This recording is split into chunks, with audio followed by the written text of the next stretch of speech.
Kanchipuram Vakula silks నాణ్యత మా ప్రాధాన్యత. మదీనాగూడ, మియాపూర్, హైదరాబాద్ లో త్వరలో శుభారంభం. అందరికీ నమస్కారం and welcome to this candid conversation.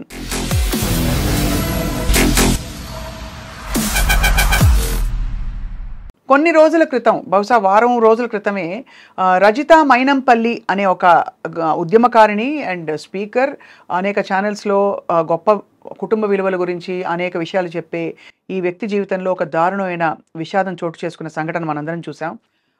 తన కన్న కూతురు హంపి వెకేషన్ ఫ్రెండ్స్తో పాటు వెళ్ళి అక్కడ నీళ్లలో పడి కొట్టుకుపోయి 2 రోజులు కనిపించకుండా పోయి ఆ తర్వాత శవమై కనిపించడం అందరినీ కలిసివేసిన సంఘటన.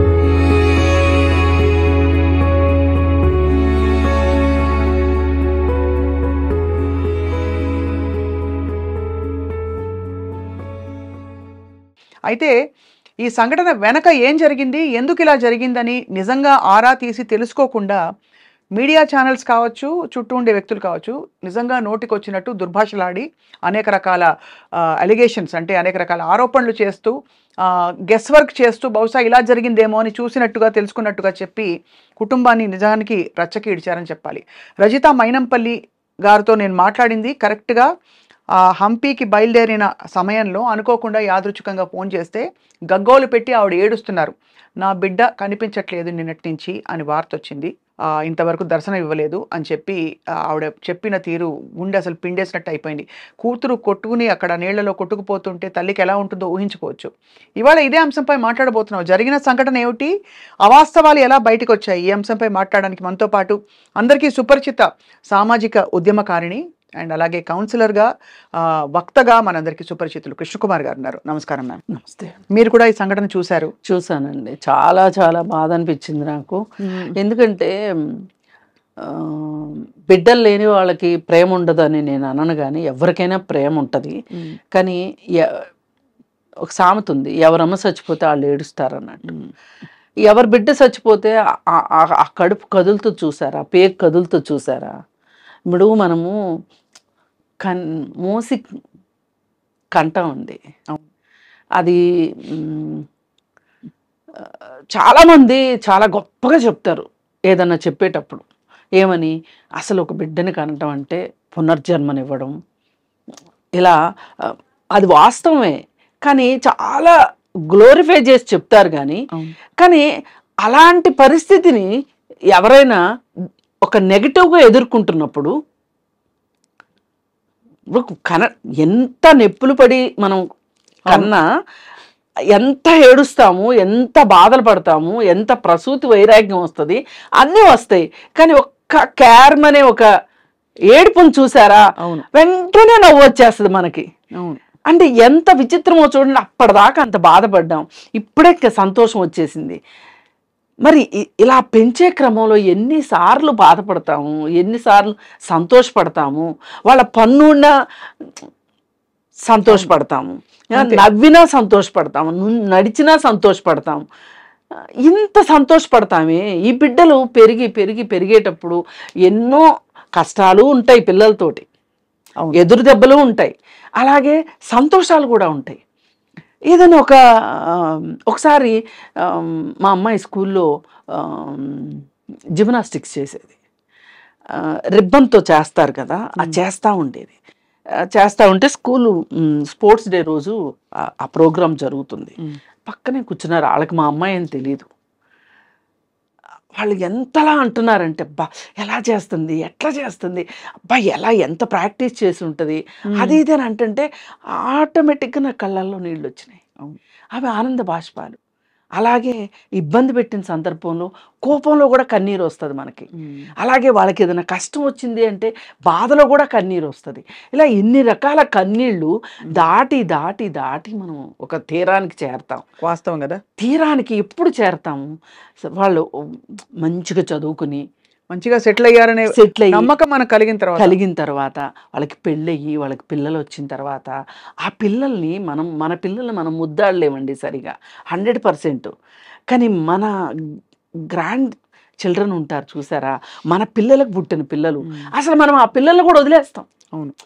ఆ పిల్లల కోసం ఏంటో కొత్త జీవితం మొదలైంది అన్నట్టు చూస్తాం. అలాగే అంటే ఇప్పుడు ఆవిడ ఏ దశలో ఉన్నారు, ఆవిడైనా నేనైనా ఒకే వయసులో ఉన్నాం. ఇప్పుడు నాకంటే బహుశా తను కొంచెం చిన్నది కావచ్చు. ఇప్పుడు ఆ బిడ్డ పెళ్లి కోసం చూస్తూ ఉండాలి, ఎందుకంటే చదువు అయిపోయింది, చదువు మెడిసిన్ అయింది. ఇప్పుడు 25 ఏళ్ల పిల్ల చదువు నెక్స్ట్ కవలలు ఆవిడకి.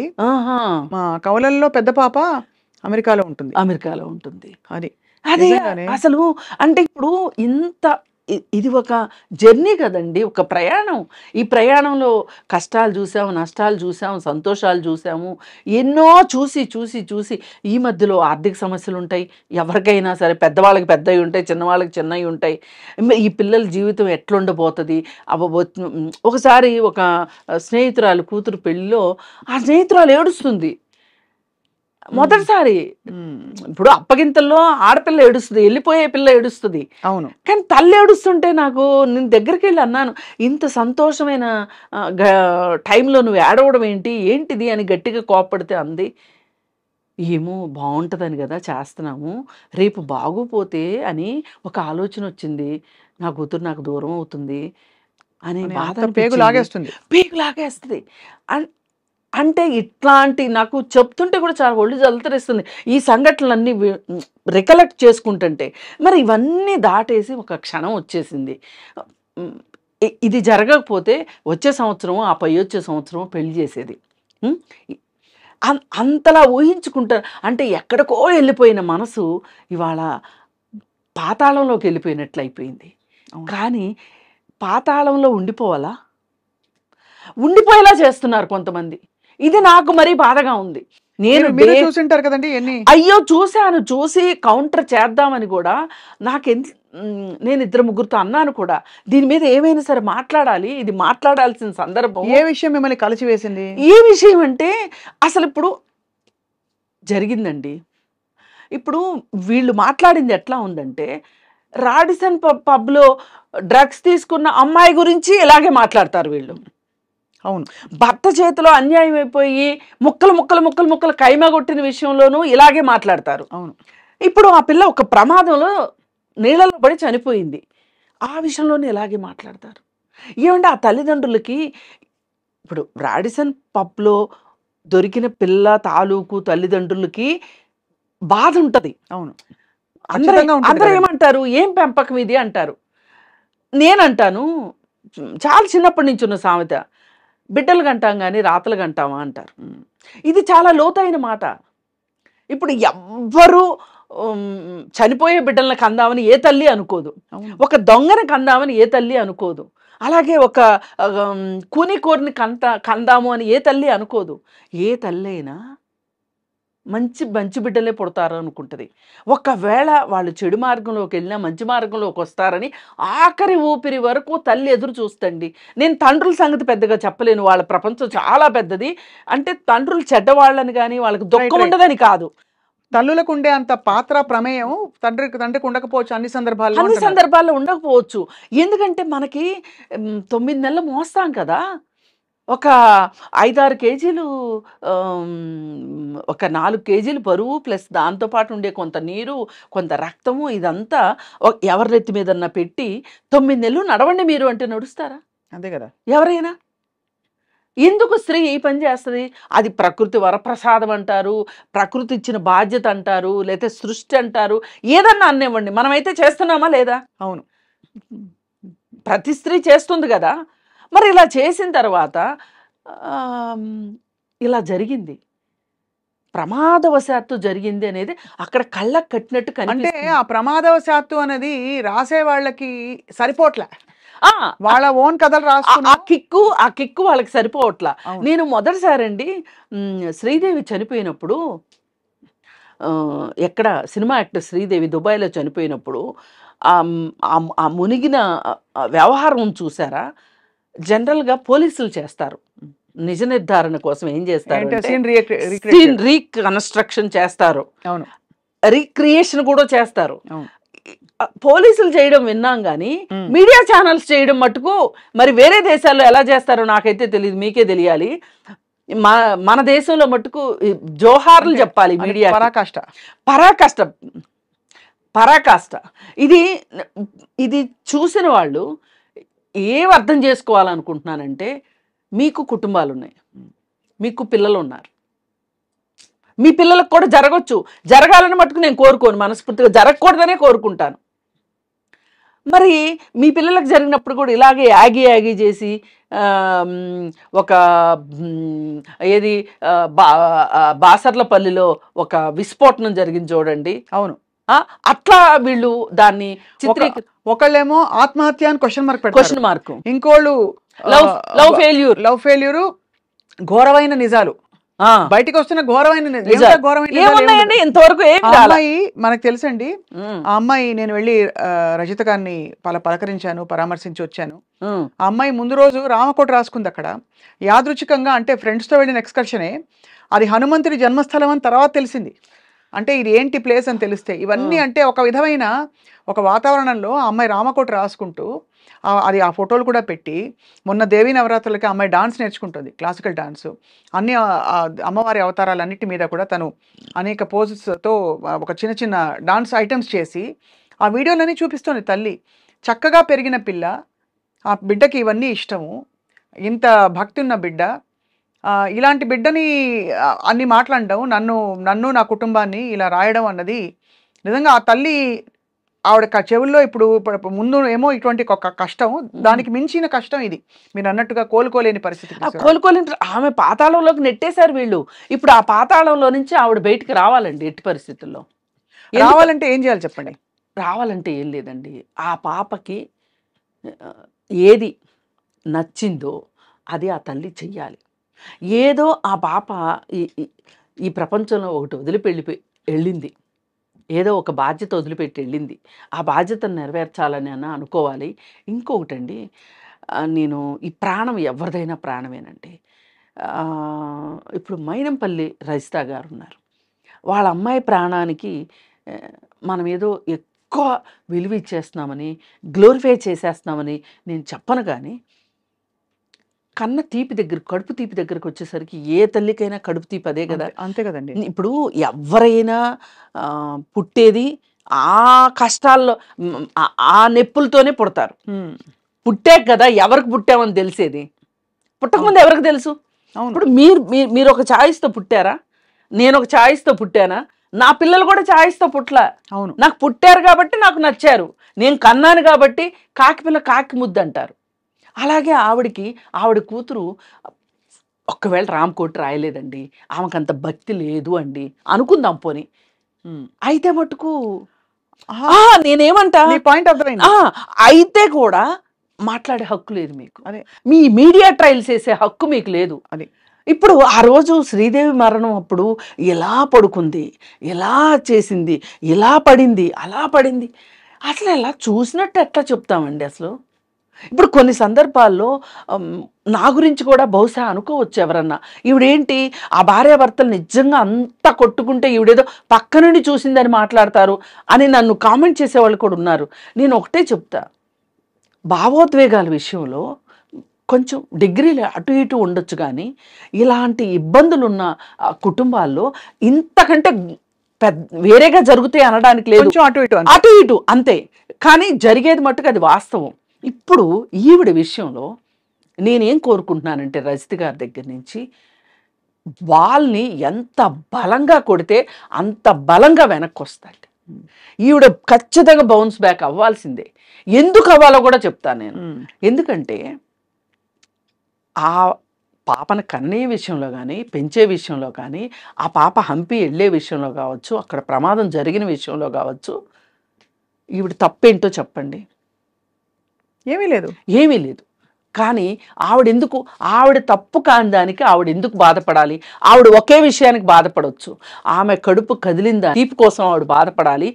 నవ్వుతూ ఉండే నా పాప ఇలా అంతర్ధానం అయిపోయింది చెప్పా పెట్టకుండా అనే దానికి ఆవిడకి బాధపడే హక్కు ఉంది. ఆవిడకి బాధపడాల్సిన అవసరం కూడా ఉంటుంది. అవును. కానీ ఈ అవాకులు చవాకుల కోసం బాధపడితే ఆవిడ ఎన్నాళ్ళు ఎంతమందికి స్ఫూర్తిదాయకంగా మాట్లాడారు, ఎన్ని రోజుల నుంచి ఆవిడ ఎంత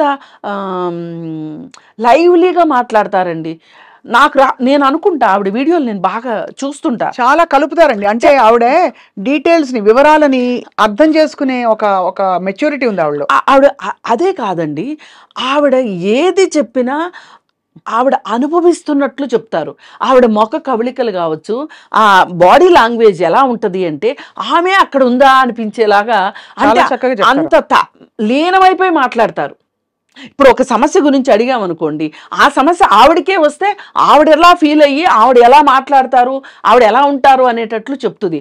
మంచి హావభావాలు ఉన్నాయండి ఆవిడ దగ్గర. ఆ హావభావాలతోటి ఒకవేళ ఎప్పుడన్నా మనకి ఆడియో ప్రాబ్లం వస్తే కూడా వీడియో ప్రకారం ఆవిడని అర్థం చేసుకోవచ్చు. అవును. అంత ఫేస్ ఎక్స్ప్రెషన్స్ ఉంటాయి. అంటే ఫేస్ ఎక్స్ప్రెషన్స్ గురించి ఎందుకు చెప్తున్నానంటే, రెండో వాళ్ళకి మనం చెప్పేది నాటుకోవాలి అంటే, అర్థం అవ్వాలి అంటే, మనము ఎంత రాతి మనుషులకు కూడా అర్థం అవుద్దండి. అంత ఇన్వాల్వ్ అవ్వాలి. ఆమె అంత ఇన్వాల్వ్ అయ్యి చెప్పేది రాతి మనుషులకు కూడా అర్థమవుతుంది. ఆమె అంత ఎవరి విషయమో అంత ఇన్వాల్వ్ అయ్యే మనిషి. ఆమె కూతురు చనిపోతే ఆమె ఎంత బాధపడుతుందండి, ఎంత ఏడుస్తుందండి. ఇంకోటి, ఇప్పుడు అమెరికాలో కాల్పులు జరుగుతూ ఉంటాయి కదా, వెళ్ళిన స్టూడెంట్స్ చనిపోయారు, రోడ్డు ప్రమాదాలు జరిగినాయి, అమెరికాలో ప్రధాన ప్రమాదము అని ఒక లైన్ వస్తూ ఉంటుంది. రాగానే మనకేమనిపిస్తుంది, మన పిల్లలో, మన మేనగళ్ళల్లో, మన మేనకోడళ్ళలో, లేకపోతే మనకు బాగా స్నేహితులు పిల్లలో ఉంటారు కదా, ఒక్క క్షణం మనము ఉలిక్కిపాటుకి గురయ్యి ఏ ఊరు ఏ రాష్ట్రంలో అనేది చూస్తామా చూడమా? తప్పకుండా. ఎందుకు చూస్తామంటే, అమ్మో మన వాళ్ళకేమన్నా జరిగిందా అనే ఒక భయం. అవును. అలా ఉండకపోతే అసలు మనుషులు కాదండి. అలాంటి ఫీల్ అవ్వకపోతే, ఆ ఫీల్ లేకపోతే మనుషులు కాదు. మరి అసలు మనం పిల్లలకి జ్వరం వస్తేనే తట్టుకోలేము తల్లులు. వాళ్ళు నిద్రపోయినా వాళ్ళకి ఇన్ని గంటలకు మందు వేయాలి అంటే ప్రతి 2 గంటలకి మందు వేయాలన్నారు అనుకోండి, ఇలా కూర్చుంటాం. అవును. మిస్ అయిపోతాము అని, ఆ టైం ఎక్కడ దాటిపోతాము అని. అంటే ఇంతెందుకు నేను చెప్తున్నానంటే, బిడ్డల మీద తల్లికి అంత ప్రేమ ఉంటుందండి. నా చిన్నప్పుడు ఒకసారి ఏం జరిగిందంటే, మా ఇంట్లో అప్పట్లో తాటాకులు ఇళ్ళు ఉండేవి ఊర్లలో. అయితే పాము వచ్చింది. పాము పైకి ఎక్కేస్తే ఆ రాత్రంతా మా అమ్మ నిద్రపోలేదు. ఎక్కడ వచ్చేస్తున్న పాముని. పిల్లలు ఉన్నారు, నిద్రపోతున్నారు. ఒకవేళ పాము కావాలని మరి రాకపోయినా జారి పడితే కూడా ఏమవుతుందో నా పిల్లలకి అని అలా పెట్టుకుని, లైట్ పెట్టుకుని చూస్తా కూర్చుంది. నాకు ఈ రోజుకే మా అమ్మ గుర్తొస్తే నాకేమనిపిస్తుంది అంటే, ఒకవేళ మా అమ్మ ఏమరపాటుతో నిద్రపోతే నిజంగానే ఆ పాము గన నలుగురు పిల్లల్లో ఎవరి మీదన్నా పడి వాళ్ళకి ఏదన్నా జరిగితే మా అమ్మ ఎంత బాధపడేదో కదా, నేను నా పిల్లల్ని కాపాడుకోలేకపోయానని బాధపడేది కదా. ఆ బాధ కోసమే అలా కూర్చుని ఉంటుంది. నేను కూడా నా పిల్లల్ని అలా కాపాడుకోవాలి అనే ఇది తెలియకుండా అంతర్వాహిల్లో వచ్చేస్తుందండి. అవును. మన అమ్మని చూసి మనం నేర్చుకుంటాం, మనల్ని చూసి మన పిల్లలు నేర్చుకుంటారు. అవును. అంటే నేను ఎందుకు ఇదంతా చెప్పాల్సి వస్తుందంటే, ఒక తల్లి బిడ్డల మీద ఇంత ఆశ పెట్టుకుంటుంది, ఇది నా బాధ్యత అనుకుంటుంది. ఈ పిల్లలకి ఏమన్నా అయితే నేనేమైపోతానో అనే ఒక బాధ ఉంటుంది. మరి ఇంత బాధపడే తల్లికి చాలా కడుపుకోత వచ్చింది. చాలా కడుపుకోతండి. నేను ఇందాక రామకోటి, డాన్స్ ఇవన్నీ ఎందుకు చెప్పానంటేనండి, తల్లిదండ్రుల వైపు నుంచి ప్రోత్సాహం, ఒక వాతావరణం లేకపోతే పిల్లలు అంటే ఒక పద్ధతిగా పెరగరు. కానీ పద్ధతిగా పెరగడానికి అందరికీ మంచి మాటలు చెప్పే రజిత గారి ఇంట్లో, వాళ్ళ ఇంట్లో కూడా వాళ్ళ పద్ధతి ప్రకారం చక్కగా ఆవిడ పెంచడంలో ఎక్కడా లోటుపాటు చేయలేదు. పిల్లకు కూడా అంత ఇంట్రెస్ట్ ఉంది. ఏదో అమ్మ ముందు కూర్చొని రామకోట రాయడం కాదు, అక్కడెక్కడికో హంపీకి వెళ్ళి నేను రాస్తానని మనసారా రామకోట రాసిన బిడ్డ. అలాంటిది ఆ అమ్మాయి 9 అడుగులు ఎత్తట, అది 25 అడుగులని ఇంకోటి రాశాడు. అక్కడ కింద రాయి ఉంది, రాయికి తల తగిలింది అని ఇంకోళ్ళు ఇంకేదో రాశారు. మొత్తానికి జరిగిన విషయం తెలుసుకోకుండా చాలా ఇన్సెన్సిటివ్గా ఇవాళ ఒక కుటుంబాన్ని రచ్చకీడ్చడం ఇది చాలా దుర్మార్గం అండి. ఇది ఒక రకంగా జీవహింస చేయరాదు అంటారు చూసారా, అలా మీరు ఈ విధమైన హింసని చెయ్యొద్దు అని చెప్పి మా ఛానల్లో ఇలాంటి హింసాత్మకమైన మాటలు ఉండవు అని డిస్క్లైమర్ వేసుకోవాల్సిన పరిస్థితి వస్తుంది. అంటే ఇప్పుడు సినిమాల్లో వేస్తుంటారు చూడండి స్క్రీన్ మీద, ఈ సినిమాలో జంతువుల్ని పక్షుల్ని వాడలేదు అన్నట్లుగా మా ఛానల్లో ఇట్లాంటివి మేము చెయ్యము అని రాసుకోవాల్సిన పరిస్థితి వస్తుంది. అంటే మనం ఎక్కడో ఏమైపోయిందంటే దారి తప్పిపోయాం కృష్ణకుమార్ గారు, దారి తప్పిపోయాం. ఏంటంటే మనం ముందే కథ రాసేసుకుంటున్నాము, ఆ కథకి అతికేలాగా జరుగుతున్న సంఘటనలని అందులోకి తోస్తాం, మన నెరేటివ్ రాసేసాం ఆల్రెడీ. మనము ఫలితాల మీద మాత్రమే దృష్టి పెట్టిన మనుషులు. ప్రయాణం వీళ్ళకి ఇంపార్టెంట్ కాదు, ఫలితమే ఇంపార్టెంట్ అనుకున్నప్పుడు ఇలాగే చేస్తారు. వీళ్ళకి కావాల్సిందే టీఆర్పీ రేటింగ్ కావాలి వీళ్ళకి. ఆ రేటింగ్ కోసం వీళ్ళని ఒక రకంగా యాజమాన్యాలు కూడా బాధ్యతారహితంగా, అలాగే వీళ్ళు వ్యక్తులు కూడా బాధ్యతారహితంగా వాళ్ళని వాళ్ళు నిరూపించుకోవాలి, వేరతాళ్ళు వేయించుకోవాలి అనే ఉద్దేశంతో వీళ్ళు వాళ్ళేమో బండికి పచ్చిగడ్డి కట్టి పరిగెట్టిస్తున్నారు. గుర్రాన్ని ఎట్లయితే పరిగెట్టిస్తున్నారో వీళ్ళు కూడా అలాగే పరిగెడుతున్నారు. వీళ్ళు ఒక మనస్తత్వం ఎలా అయిపోయిందంటే ఒక రేసు కుక్కల మాదిరి తయారైపోయింది వీళ్ళ మనస్తత్వం.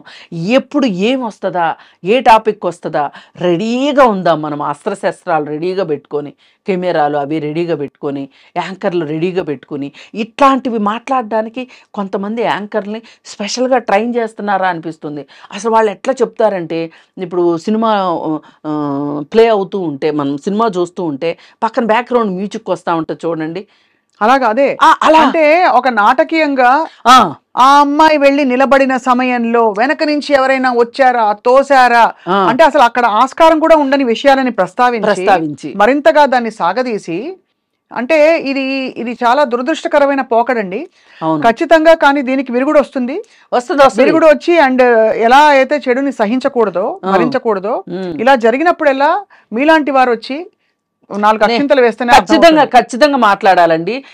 పైగా సరే ఇదే సంఘటన జరిగినప్పుడు మనం సరి అయిన వాళ్ళైతే ఏం మాట్లాడి ఉండొచ్చు అంటే, అయ్యో రజిత గారు ఎంతమందికి ఉత్తేజాన్ని ఇచ్చారు, ఎంతమందిలో ఒక ఆలోచన రేకెత్తించారు, ఆవిడ ఇలా అయిపోయి ఆవిడకి ఇలా జరిగింది, ఆవిడ ఎంత కష్టపడుతున్నారో అయ్యో అని ఆలోచించాలి ఒకటి.